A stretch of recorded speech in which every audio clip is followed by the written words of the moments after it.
This episode was brought to you by Bookout Blooms. Bookout Blooms sells cut, flowers, and designs. They're located in South End, Charlotte. They have beautiful flower arrangements for any occasion you can think of. They even have classes where you and a group of girlfriends can come and learn to make your own bouquets. So, head on over to www.bookoutblooms.com to learn more information. And if you stop by the shop, tell them that those other girls sent you.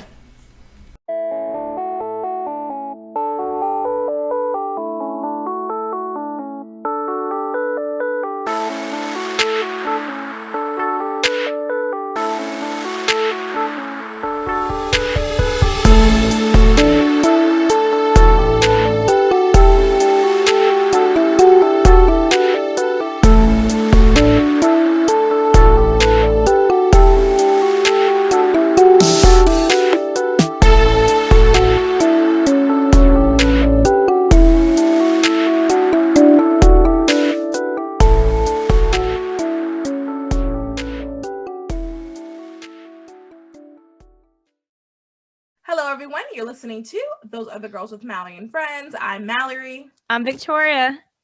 And we have Sebastian, the Republican nerd, back on today. We are changing culture and bringing back traditional values. Welcome back, babe. Hey, guys. It's good to be back today. And we are talking about immigration. So this has been a hot topic this week, and I will briefly describe what the GOP or the Republican platform is on immigration. So this is what they have to say. Immigrants have undeniably made great contributions to our country, but any national immigration policy must put the interests of our existing citizens first. To start, our border must be absolutely secured and illegal immigration must be stopped.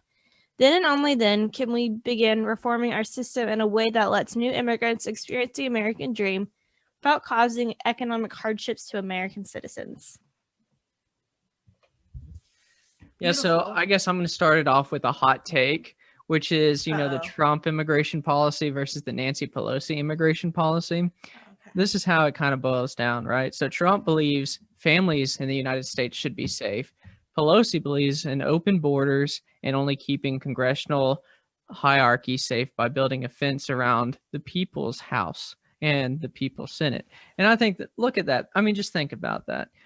Pelosi wants herself safe. She surrounds herself by, security guards with guns. Mm-hmm. There's now a fence, which they were adamant against a wall/fence when Trump was president, but now they have one across the Capitol. And they claim it was originally for the inauguration, but they're saying that it's going to be left up till the fall, which I don't understand. Like, has there really been any threats against the Capitol since January? So there hasn't. Okay, so people thought stuff was going to happen March 4th or something like that. But I think the problem, like me thinking about these people that are believing these things, I feel as if we should take this, if we know about it now. I don't think anybody really knew about what happened in January, but we know about things now, so it's not going to happen. I feel like there's no reason for it to be up because it's not going to happen anymore if there was going to be something, That's right. So why is it that if the premise is Nancy Pelosi said the border wall that Trump wanted to build would not keep the American people safe, that it's pointless and they would find other ways around, but her premise is that having a fence around the Capitol would keep those in the Capitol safe. You can't have it both ways, Nancy Pelosi. So look, and there's several. Go ahead. Yeah. So I say they take the fence down if that's what they believe. Let's have them live like ordinary people, which is the biggest disconnect between Democrats and the American people. And that's why I believe they're going to lose the House and lose the Senate majorities in 2022. Yeah, they're a bunch of limousine liberals that they go, we know the struggles, we know what the everyday American deals with, but let me go get in my limousine and have my driver drive me back to my home that has security and walls up and a maid that cleans it and a chef that cooks for me and all this jazz. And I don't know about the listeners here, but the most annoying thing that I had when I was growing up is when my parents said, do as I say, not as I do, right? You don't want that with your leaders. And and it was probably really annoying if your parents or your teacher or anyone growing up said that to you, because you're like, that just makes no sense. you should practice what you preach. And I think Nancy should practice what she preaches. I agree. Really quick, I love what you were saying about the difference with the walls. I just thought I think the wall is excessive. When I was in DC at the end of January, it was sad. Like how far it went out. I just remember we were walking past, we were right up against the wall. We were walking past this area that I remember when I was living there. It was like, it's right outside of Rayburn. It's right outside. Yes. No. Well, anyway, it's in that area. And it's really beautiful. And I remember when it was fall and all the leaves, and it was just so pretty, but can't even get to it now. So I think the perfect, like Nancy Pelosi is saying, that the walls are up to protect the people inside. And that's literally what we're trying, or what President Trump was trying to do, protect the people inside. I think that when people are talking about immigration, people just think of the negative in the sense of like, we don't like these people, so we're keeping them out. But it's in the positive, it's protection. It's protecting people inside. Yeah, and one thing you want to think about as well, which is, growing up with my story of coming from someone from humble beginnings. Think of like when you go to DC now and there's a fence around it. It's another barrier to get there, right? So yeah. This is something Alexandria Cortez could really highlight, coming from her past as well, which is we don't want more barriers to the American dream of maybe one day serving. Anybody could serve in Congress one day. And this is just another barrier that people could see in the back of their mind. Wow, it's even harder, literally and figuratively, to get into the Capitol. And that's just a shame. Here in this country, anybody should have the opportunity to serve in Congress. And like I said, this is, of course, figuratively, but it's a real issue. It's because typically those in Congress, if you look at their net worth, and everyone besides Mark Walker, I have to say, Mark actually, when he was elected in 2012, was 2014, excuse me, they rated him the lowest net worth individual to serve in the United States Congress. Wow. And that should be what people aspire to if they want to serve in Congress in that capacity. But let's put down the barriers with that, and I think that having that I guess alliteration would really serve as a symbolic gesture. I think Republicans, the first thing, if they take the House back in 22, they should take that fence down as well. And I think it's interesting too that Nancy Pelosi has asked for the National Guard to be up there protecting the Capitol till the fall. So they're going to keep the wall up, keep the National Guard up. And kind of going back to, we need the National Guard down at the border right now. Mm-hmm. And I think Texas has pulled their National Guard for the border crisis. And it's just more like, why are we using all our resources to protect how many people? Like 500 government officials, but not using those resources to protect every single citizen. It's like, why are we protecting the elite in DC, but not the everyday American citizen? And the other thing is, are we really even is there like a real threat? Like, I think the last threat was a while ago. So, that's the thing. And, everyone, I think both sides of the aisle agree that the attacks on the Capitol on January 6th were wrong. People should be held to the fullest extent of the law, and they should go to jail for a very long time. But I think, getting back to the premise of policy on immigration, and it's a big misconception within people within the Republican Party. Republicans cherish immigration. It's a huge part of our economy. We welcome legal immigration. And the thing about it is we believe it's unfair for people to come across undocumented or to have amnesty when people have been waiting their entire lives for an opportunity to come to the United States. Mm-hmm. Now, I will say both parties are responsible for not passing true immigration reform. It's a talking point on both sides every 2 years or every 6 years that, look, they want to fix the immigration system, but no one does it. It's something that I think actually needs to get done sooner rather than later. But Republicans welcome immigrants to the United States. It's a big part of our economy, and they contribute to our higher education system, our tremendous workforce, and they're an asset. So do not believe the media misconception that Republicans are against legal immigration. And I think it kind of goes back to some of Trump's policies on immigration. It's like, look, we want immigrants because we want to better ourselves as a country, but we want immigrants that will contribute to society, that when they get over here, they don't have to get on government help. That was one of the big things that he talks about. And I mean, kind of going back to it, like if you look at the Republican platform that we read, they go, immigrants have undeniably made great contributions to our country. We know, I mean, we're all immigrants to this country, unless your Sebastian is Native American. But we, I know he doesn't look it at all, but like, we all have everything in us. If you're American, yeah, you got much everything. Well, no, he actually has his card on them like Elizabeth Warren, but that's a whole nother story.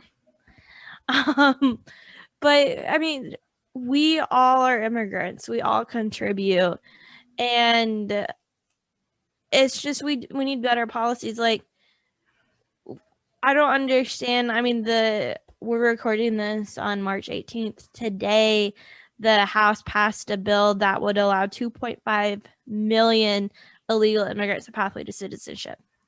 How many legal immigrants have been waiting for years to get on that list? I know I've talked to multiple people that are just trying to get visas to get their fiancés over, and it's been backed up over a year. We have a friend that they got married. He's international, she's American. They got married back in March. He just now got his work visa interview like last month. It's been a year. Yeah. So having more of an influx, 2.5 million, that's gonna hurt our system. It's not gonna help anyone. Plus, you're just giving. It's all political. They're just using it as they're another vote because they're losing a lot of Democrats. They're like, crap, we got to get more voters. Let's try to suck up to illegal immigrants because it's not like it's illegal. I don't understand where anyone thinks this is a good idea. I don't understand, like, there's so many people that have done it right, has paid a ton of money to do it right. And don't get me wrong, like, if you're seeking asylum, if you prove you're seeking asylum, like to get away from an awful situation, like a civil war in your country, I understand that. Yeah, that's a total different conversation. Total different conversation. But if you're just crossing the border to cross the border and you're taking, like, you're risking a child's life to cross the border just to cross the border, that I don't get. Why can't you wait in line like everyone else that's trying to come into this country? And like I said, with the whole waiting in line, yes, it needs reform. We need faster processes. We need to streamline the process. Well, what kind of reform is there? It's literally about, I've been debating this since I was in high school, in congressional debate in high school, and literally titled the bill, Streamlining Immigration Reform. And I've been out of school for 10 years and we're still so a decade's gone by and we're still having this conversation. All it needs to be done is a streamlined process. And think about it from a humanitarian aspect. Democrats try to use the whole moral argument that, look, these people are living awful lives. They need to come to the United States to have better lives. Well, the second you give amnesty to this amount of people, it's going to encourage more illegal immigration to occur in the United States. And what does that actually mean? That means American workers are, hurt by this because businesses, unfortunately, unlike here in North Carolina, where we have an E-Verify program, there's businesses where people hire illegal immigrants, and that's for cheaper labor. So people are working lower than minimum wage. I know the debates on whether or not we should have a $15 minimum wage. Well, these immigrants are getting paid lower than $7.25 because there's no real process to streamline the issue. So when you have amnesty, that's going to encourage more people to come to the United States and work under lower than minimum wage laws until they get amnesty, which, as we're seeing, is taking years to happen. And it's a huge political issue. So that's inhumane, in my opinion. And that's what the Democrats are setting up for if they allow amnesty in the United States. More people coming here with and cutting in line, and more lower wage situations that hurt Americans. And that's why I fully support, Trump's America First program, because we need to think about the jobs, especially during coronavirus, for American citizens that are being lost and outsourced to cheaper labor under minimum wage. American workers just cannot compete with that. Well, not only is it hurting Americans, but it's going to hurt those illegal immigrants that are trying to come here. They're getting taken advantage of, having to work multiple jobs. Is there, like, where's the American dream? If they're coming here illegally, it's not like they can open their own business. It's not they're in they fear. can own their own property. Like, they're living in fear every day. Their kids are living in fear every day. I mean, yeah, their kids are getting a good education, but where's the money for them to go to college? Like, I'm curious to see, and this is my stats brain going. I'm honestly curious to see, like, people who've come here illegally, how much better off is their life? I mean, I think it's better off in some ways, but financially, how much better off is it? Are their kids really, truly getting that extra benefit? Is it better for them long term? Nobody's asked those questions. That is illegal immigration actually making these, like, people's lives better? And not just even like looking at it from like an American standpoint, like the illegal immigrants that are coming over, are their lives truly better the way they're living? That is a very good point. And I just thought of this. So let's say amnesty all of a sudden is brought to these people. They're going to have to start being paid minimum wage, right? Yeah, because so then would that be like an inflation? Like, they can't be paid under the table in theory. So they're going to be they're going to be paying taxes. Yeah,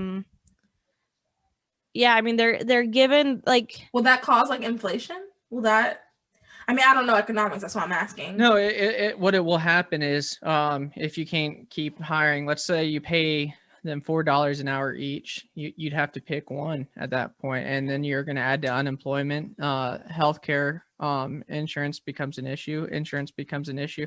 And actually, illegal immigration really hurts the healthcare industry right now, because our doctors have to treat whoever comes in there, regardless if they have insurance or not. That's the doctor's obligation. So the cost is passed to people who have health insurance, and that's why that adds to the healthcare issue in the United States. And that kind of goes back to, and that's why there is such a, I mean, part of the healthcare issue is, if you don't have healthcare, you can go to the ER for a common cold because they can't turn you away, like he's saying. And so that's why healthcare is increased so much, and because you're not allowing any out of pocket really anymore. Like, your mom and pa, doctor's offices are out of business because of essentially Obamacare. That's why there's so much merges. Who are we talking to about this? I think we talked about someone, but that's why there's so many merges of like the big hospitals. Because of having to do all the paperwork of health insurance, and that's why costs are rising, because people without health insurance go to the ER just for basic needs, just like a simple cold. So if you don't have health insurance, has nothing to do with immigration, but I'm a tiny bit confused. So if you don't have health insurance and you go to the doctor, don't you still have to pay for that doctor's visit? Yeah, so what we're talking about is, okay, what the big strain on, the whole conversation of why hospitals are pushing Medicaid expansion is because if you don't have health insurance, you don't go to a doctor for preventative care. You go straight to the ER, where they have to treat you regardless if you have insurance or not. You can't just go to the doctor, and because you typically can't pay out of pocket for a doctor's visit. You don't have insurance to cover the cost. So it's a lot of money. So you just go to the ER and they treat you for whether that's the common cold or whether that's a severe medical condition that you're having.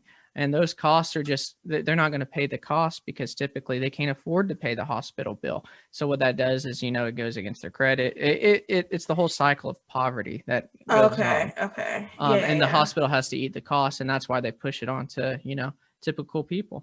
So I just, getting back on the immigration topic, this is how crazy Nancy Pelosi and Chuck Schumer is, right? So Kate's Law, which was introduced by Ted Cruz, Ben Sasse, and Marco Rubio, several different sessions, was the current United States policy is, you catch someone's arrested, let's say they commit a crime, that's an illegal immigrant, they're actually deported back to their country. That's the current policy. So what happens is you catch them doing a crime, you arrest them, you take them back to their country, they're going to enter the United States back again.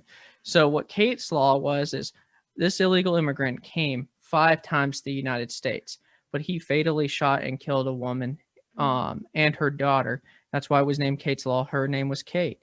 So this would amend the United States policy. So if you are deported from the United States and you re-enter and you commit a crime, you have to have a minimum of 5 years prison time.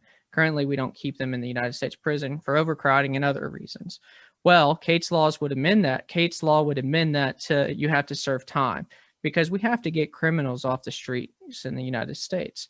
And immigration policy doesn't reflect that. Now, Chuck Schumer and Nancy Pelosi prevented this from ever becoming law in the United States. How is that not common sense? And people are actually dying from this because these are violent criminals. And not all immigrants, like I know a lot of people like to blame Trump and say he thinks all immigrants are illegal or are criminals and they're bringing drugs and all this. But some are. Some absolutely are, like this Kate's Law incident. And Chuck Schumer and Nancy Pelosi know if they agree to this law that they would hurt their caucuses, and it's all political. It's not about the safety of their own constituents or American citizens. And the far left of the party has hijacked Nancy Pelosi's caucus and Chuck Schumer's caucus to prevent them from passing common sense laws like Kate's Law, which most people, if you did a poll on that, I'd say 99% of people agree that people who come here illegally several times and kill people should absolutely go to jail, because what's the definition of insanity? Is doing the same thing over and over again and expecting different results. And that's what current United States policy is. Well, if you're an American and you kill someone, you go to jail. So why is it if you're an illegal, you kill someone, you're going back to your country a free man? Yeah, that's crazy. So Liberal Lizzie, we're talking about Liberal Lizzie, she is hearing all this and she's like, well, I'm just so concerned because what about my friends that are here and they don't do anything to anybody, and what can they, like, why can't they just go ahead and keep living here? Well, the reason they're here illegally is because they didn't see a streamlined pathway to citizenship. So they thought the only way they could come to the United States was illegally. So that's where we have to hold our elected officials accountable and actually fix our immigration process in the United States, which both parties are guilty of. But Democrats are absolutely way more guilty of this than Republicans are. They could do something about it today. I'm sure they would have the Republican votes in a 50-50 U.S. Senate, and with only 5 vote majority in the House, they would absolutely, this could be landmark bipartisan legislation to streamline the immigration policy that would bring both parties together rather than the divide that's going on in Congress now. And do you think it's just because they wouldn't have their talking point anymore, that they haven't done it, or do you think they just aren't they smart, see this as, or? And I'll say both sides. It's like Trump, right? Both sides like Trump because they can raise money on it and have political, I guess, action. They can send out emails saying Republicans want to stop Liberal Lizzie's friend from being a United States citizen. Donate $5 today to stand up for your neighbor who wants to become an American citizen. And then Republicans say Democrats are crazy. They don't want law and order in the United States. Donate $10 to support law and order. That's what it's all about. Okay. So that's what we need to fix in the United States system is let's actually have real solutions, not political fundraising emails off the backs of the American citizens. Tell them. So kind of going back, so Liberal Lizzie's like, well, why can't every person who wants to come into the U.S., well, like, they want the American dream. Why do I get to be here because I was born here, but why can't everyone who wants to come? Well, we're a nation of laws, and, we need to know who's in our country and who's not in our country. If we just allow blanket open borders and amnesty for everyone who comes in the United States, we'll never know who's in our country. And then we're going to have the tragic story of Kate, that her and her mom died from an illegal immigrant that came into the United States. And I think anyone who dies because of politics like this is such a shame, that because we could literally fix it today and they're choosing not to for politics.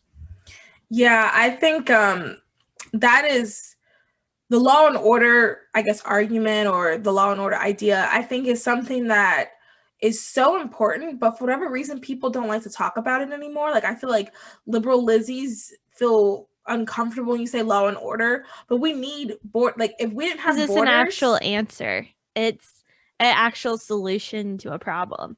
That's why they don't want to talk about it. Well, and I'll say this is, Democrats are coming to the table with the whole law and order thing because they tried the whole defund the police in the last election. And Democrats are yelling at House leadership and Senate leadership saying, we're not about this. And you're going to stop talking about defunding the police because it's hurting us in our elections. Joe Biden is the first presidential candidate to win the White House, lose seats in the House, and narrowly have a 50-50 Senate majority. Like that is just a testament to how unpopular Democrat policies are, and even in their caucus, they know about that. So, look, if they don't believe in law and order, I'm fine. Keep campaigning on that, Democrats, because Republicans are gonna that law and order. Supporting people the police and yeah, exactly. They want to know that they're safe. Safety and security is the number one polling issue in the United States. And logically, really quick, and logically speaking, we need a border or it's not a country. Like, that's another argument I don't understand. Like, if it was just open borders, we would just be a space. Like, I try to understand liberal Lizzies when they talk to me about that, but we need borders. Without the borders, we won't have a country. Without law and order, we are just a bunch of weird people hanging out, doing strange things, talking into a microphone to nobody. Yeah, exactly right. Yeah, so I do want to highlight a little bit on what some issues that Joe Biden's crisis when it comes to of leadership when it comes to the border. Let's see, I lost my. So apparently he is refusing to recognize the crisis and is not planning to visit the border. When asked about the border, Kamala Harris insisted, I have not been briefed. DHS Secretary Alejandro Mayorkas is gaslighting on the seriousness of the issue, and Biden has not nominated heads for Border Patrol, ICE, or USCIS, and his administration is muzzling CBP officers. So that's interesting. Yeah, and just a little bit at home. There's been already a bill filed, and it's already passed committee in the North Carolina Senate, which would think about this. Democrats are opposed right now to sheriffs and law enforcement working with ICE to hold people who come to our country accountable. Well, the thing is, when they commit a crime, that's why the sheriff's department has them. Like, these people have committed a crime, and it's law that they commit the illegal immigrant commits the crime. The sheriff's department determines, oh, they're a legal immigrant. This is ICE territory now, and we're supposed to hold them. Yeah, exactly. So, and Democrats are opposed to that right now. Think about that. So let's just hypothetically say a Cates issue could happen in North Carolina because Democrats are trying to fight against this bill, but I think it will pass. But I have no doubt that it will be vetoed by the governor here in North Carolina.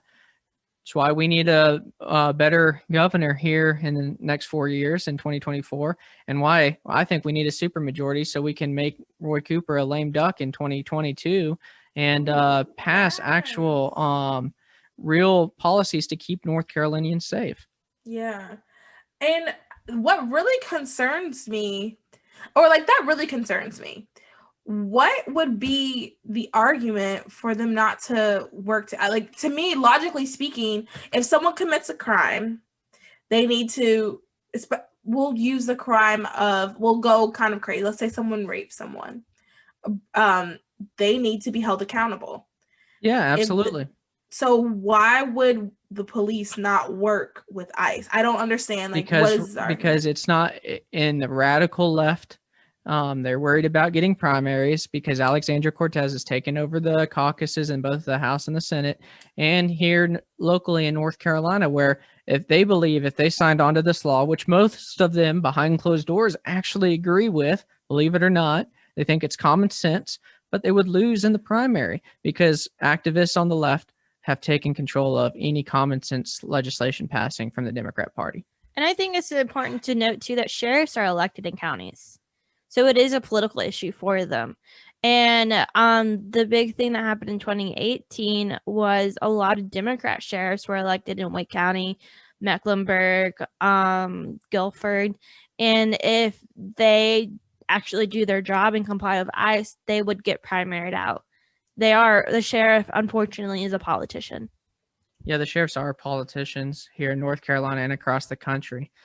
But I guess kind of, and taking this, since we're on the non-common sense theme of the Democrats, and look, Ted Cruz from the Senate floor just talked about this the other day while the stimulus checks were going through the legislature and the COVID relief bill was up. Stimulus checks are going out to illegal immigrants in the United States. And what does that mean? That means businesses that are struggling and aren't getting the relief. And the media actually called Ted Cruz out. Dick Durbin called Ted Cruz out, said he was a liar. Fact checks, the media said, well, we're going to side with Dick Durbin because Ted Cruz, we hate him. They've actually apologized to Ted Cruz. The media apologized to Ted Cruz and said, you know what, you're actually right. These stimulus checks are going to illegal immigrants. And what I think is they should be going to the business owners through PPP relief and helping provide real relief to businesses that the Democrats mostly shut down themselves. If you look at the Democrat-controlled governors or the legislatures across the country, they've shut the businesses down. Now they're handing money to illegal immigrants instead of getting it to where it needs to be. And it's also going to, a train in Nancy Pelosi's district and all kinds of bridges in Chuck Schumer's district. That's what's wrong with the Democrat Party is they're not for actually providing relief. They're for talking points and pork. And now we have pork back in the legislation in DC and across the country. It's a shame.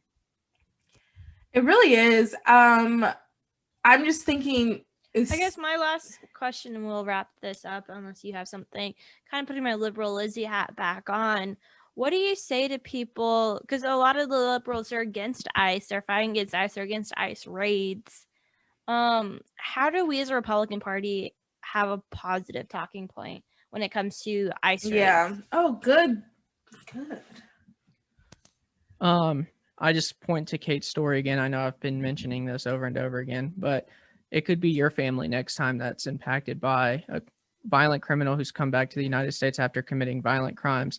ICE is doing their job by ensuring that the safety of the American citizens are first and foremost.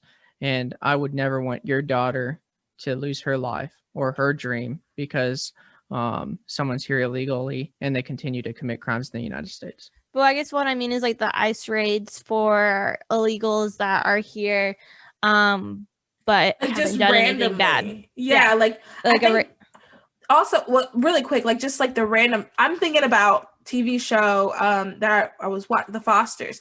They all of a sudden ICE just came to the school randomly and people were like running around screaming. I just had this thought though, does that actually happen? Is that just like a propaganda type thing? How often does that happen? Yeah, I mean, typically when ICE gets involved, it's typically they have suspicions of, people committing kind of crime, some sort of crime for them to get their tip from local law enforcement. That's typically where it comes from. Now, I will say this, it goes back to my original point of if both parties finally streamline the process and, immigration is easier and more accessible for folks who want to come to the United States and we have a better screening method, then this will be null and void, these conversations, because we'll have the people who are law-abiding citizens when they come here illegally, they would absolutely, if we had a better process, in my opinion, go through that process. They just have no hope in their mind of going through the process and actually, having a better life in America because our immigration process is broken right now. I guess it goes back, like there's a TV show on Freeform right now. It's called Party of Five. And the whole premise is these 5 kids that were all born in the U.S. Their parents get deported. They own like a Mexican restaurant. And they're just living their life, everyday citizens, and then all of a sudden there's a tip that ICE gets that they're like, and they haven't done anything illegally other than being in the country, that there's a tip that ICE gets that they're here illegally, and then the mom and dad get deported. How do we talk about that? Like, that's what the liberal Lizzies, that's what's in their mind right now, is that it's just everyday non-citizens living their life in the country, not bothering anyone. How do we talk about that with the ICE raids? And like I said, I don't think that's actually what the ICE raids are. I mean, we don't know. It's never happened to us. But how do we talk about that when the image is in the liberals' mind that so and so is at school and they don't know if their parents are gonna be home when they get home from school? Yeah. Yeah, I mean, but that goes back to the point that we need to fix our immigration system so it's more accessible for people to come here legally. That's the issue. It's easier to come here illegally, far easier to come here illegally than to come here legally. And that's the problem. That's what I think we have to fix. And it's what people on both sides campaign on when they run for Congress, but they just never do it. So let's fix that issue. And if we say it like that, if we go to liberal Lizzie and say, look, we actually want to streamline it and actually get it done. It was the biggest thing when I ran for the Senate, the last election cycle. Results, not rhetoric. Stop talking about things and actually get them done. That's what it boils down to. And I think you'll win a lot of people over if you actually get it done here in the United States. And it'll open a lot of people's eyes to that'll solve a lot of these issues. And I think it'll improve the perception of ICE so they can continue to focus on those who are here illegally and committing violent crimes. Yeah, because I also think ICE just gets a bad name. I know I follow someone who's incredibly liberal, and just today he shared something about we need to abolish ICE, and I didn't get a chance to click on what recently happened, but I saw that and I was just kind of they have they're protecting us and they just get a bad name. So I think it does have to do a little bit with the propaganda. I guess one more question: how do we talk to someone that says we need to abolish ICE? If we abolish ICE, there's no mechanism federally for us to have law and order. ICE is there. Good answer. ICE is there. They are like they are literally the immigration police that ensures that those who are committing violent acts are held accountable. And that's where Kate's law needs to pass. So once they capture those who are committing violent crimes and killing United States citizens or committing any form of violent crime, they can actually be held accountable in the United States. If you're getting rid of ICE, are you getting rid of essentially the immigration department? Is that what it is, or is that two separate departments? They're the enforcement mechanism of the immigration department. All right, that's all I have now. That's all I have. This was really informative, and yes, I love thank you, Republican nerd. Yeah, thanks guys for having me. We really appreciate when the Republican nerd comes on. All right. Thanks everyone so much for listening. I hope you guys learned something and you're able to talk to your liberal Lizzie friends and have really good, meaningful conversations. This series is really, it was Victoria's idea, technically. It was birthed when we were thinking about we should be talking about topics. Well, Yolanda Robinson brought it up. Yeah. We should be talking about these topics because sometimes people just don't know. Sometimes there's a miscommunication because I mean, even with this topic, I know there's a lot of people who think that we think a certain way, but we really don't. So I just really hope this was really informative for you guys. Please, if you have any questions, comments, or concerns, feel free to message us. Or Sebastian. We'll have his Instagram and all his information. And make sure you refer to him as the Republican nerd as well. Yeah, we just found out he thought we were kidding when we called him the Republican nerd the first time. And honestly, it makes me want to only refer to him as the Republican nerd now, personally. But me too. But yeah, so thanks everybody for listening. Sign up for our summit. You're gonna love it. Yep. All right, guys. Bye. We will talk to you, I guess, technically, because this goes out Friday. We'll talk to you tomorrow on our weekly recap. My God, there's been a lot going on this week. So much going on this week. So we'll talk to you guys then. Bye, guys. Yeah.